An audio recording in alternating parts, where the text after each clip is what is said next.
আলিফ লাইলা আলিফ লাইলা আলিফ লাইলা। সম্মানিত আমার সহধর্মিণীগণ, আমি করে কিন্তু বারবার করে কইছি যে সামনে নির্বাচনে আমি এখন মেম্বারি নির্বাচনে খারাইছি। আমার যে মনে করেন জনসমাগম আর জন্মন সমুদ্র, আমি তো চাইলে এমপি ইলেকশনও করতারি, কিন্তু তারপরও আমি আম্মেগো কথা অর্থে এই মেম্বারি ইলেকশন করতে আসি। আরে সর্বনাশ, উরে বাবা, হেদির মেম্বারি ইলেকশন করে। কথা আছে না, সাল নাই কুত্তার বাগানা, হে নির্বাচন করে। হ্যাঁ, তোমার ভোট দেবে কিটা? মহিলা মানুষ তার কথা হুশ করিয়ে কইস, আমি একটা প্র্যাকটিসের মধ্যে আছি ঘরে বইয়া। আমি এখন সামনে নির্বাচন করবো, মাইসে আমার লঙ্গি টাইনে সিরিয়াল আছে ভাই আমি নির্বাচনে নামবে, এলিগে আমি ঘরে বইয়ে বইয়ে প্র্যাকটিস করতেছি।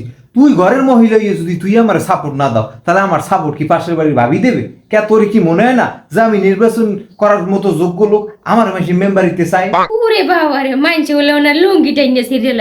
আমি যে তোমার বউ, আমি নিজে তো তোমার ভোট দিব না। তুমি কি ইলেকশন করবে? তোর মতো মহিলা মাইসে ভোট দিয়ে আমি নির্বাচন করতে নামিনি। আমারে আমার হরবাড়ির মাইসে এক সাইডটা ভোট দিয়ে কইছে মেরে বানাম মেম্বার। আমার মা নানা বাড়ি দিয়ে ভোটাইবে, হরবাড়ির ভোট, এই ভোট দিয়েই তো আমি এমপি ইলেকশন করতারি। তার মধ্যে আমি খারাইছি মেম্বারিতে, আমি তো তার বিপুল ভোটে মেম্বার হয়ে যাম। ওই হলো বগনি মাস্টার কয় কি, এ হলো আমার বাহের বাড়ির মানুষ কি তোমার গোডের, আর তোমার নানা গো বাড়ির মানুষ কি তোমার ওডের যে তোমারে ভোট দেবে?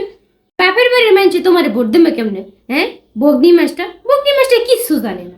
মতো নিজের নামটা লাগতে কলম ভাঙে 10টা, হে আবার মেম্বার ইলেকশন করে।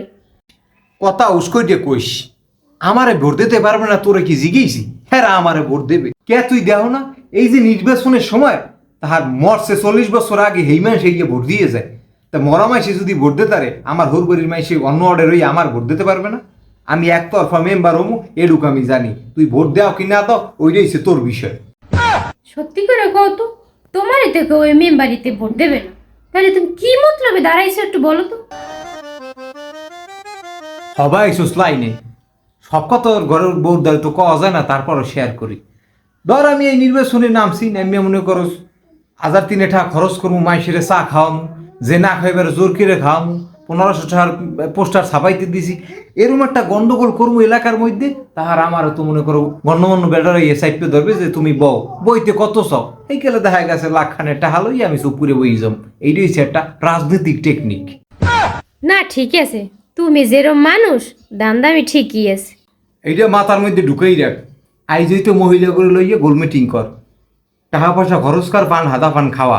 আর কেউ যদি জিজ্ঞাসা যে আমি বেড়ার মার্কা কি, ডাইরেক্ট কবি বল কসু। ওরে বাবা।